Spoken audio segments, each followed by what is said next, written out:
द्वितीय बृहस्पति भर्मदीपस्तोत्रम्।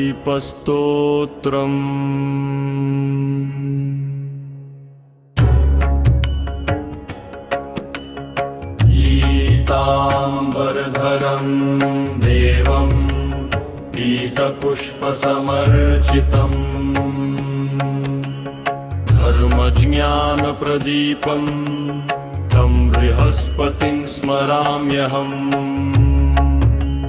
हस्ते ग्रन्थं च दण्डं च अक्षसूत्रं मनोहरं धर्मदीपं महाबुद्धिं बृहस्पतिं ध्यायाम्यहम्।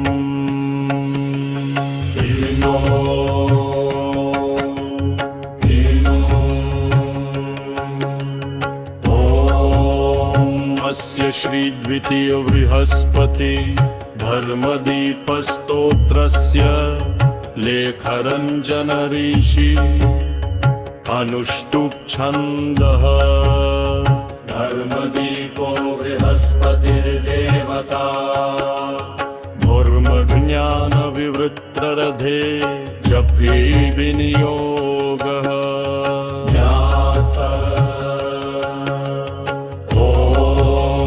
बृहस्पतये हृदयाय नमः। ॐ धर्मदीपाय शिरसे स्वाहा। ॐ गुरवे शिखायै वषट्। ॐ देवगुरे कवचाय हुम्।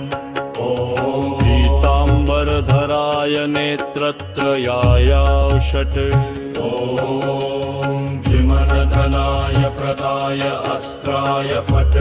ॐ मूलस्तोत्रं नमो धर्मदीपाय बृहस्पतये महतत्मने। सुराचार्याय शान्ताय वेदवाक्यप्रबोधिने। गुरुर्गुरुतरो देवो ज्ञानभारविभूषितः। यज्ञानतिमिरं हन्ति धर्मदीपो बृहस्पति।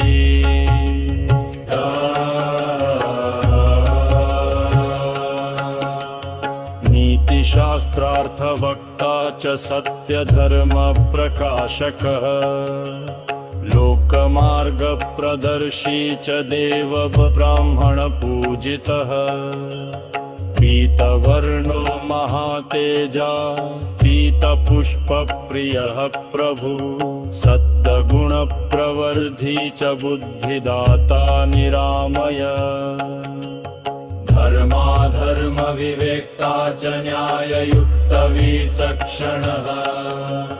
राजानामन्त्रदाता च लोकसंरक्षणक्षमः।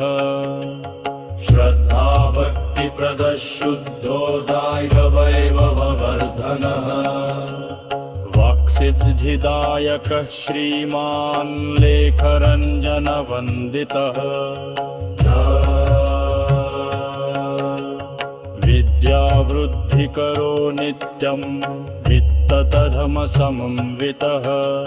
सन्तानसुखदाता च गुरुग्रहो नमोऽस्तु ते। यज्ञके धर्मदीपं च स्तोत्रं भक्तिसमन्वितः। तस्य बुद्धिः प्रबोधादधममार्गे स्थिरा भवेत्। फलश्रुति इदं स्तोत्रं बृहस्पते धर्मदीपस्य पावनम्। पठनेन नरो नित्यं लभते ज्ञानवैभवम्।